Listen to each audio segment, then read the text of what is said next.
ರೋಗಕ್ಕೂ ಔಷಧಿಯಾಗಿರುವ ಶತಾವರಿ ಅಥವಾ ಆಸ್ಪರೇಗಸ್ ಕೃಷಿ ಮಾಡಿ ಇಲ್ಲೊಬ್ಬರು ಮಾದರಿ ರೈತ ಎನಿಸಿಕೊಂಡಿದ್ದಾರಂತೆ.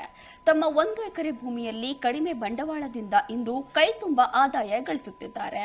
ಅಷ್ಟಕ್ಕೂ ಆ ರೈತ ಯಾರು, ಎಲ್ಲಿನವರು, ಇವರ ಸ್ಟೋರಿ ಇಲ್ಲಿದೆ ನೋಡಿ. ಹವಾಮಾನ ನಂಬಿ ಬೆಳೆ ತೆಗೆಯುವ ರೈತರಿಗೆ ಕೆಲವೊಮ್ಮೆ ಲಾಭಕ್ಕಿಂತಲೂ ನಷ್ಟವೇ ಹೆಚ್ಚಾಗಿರುತ್ತೆ.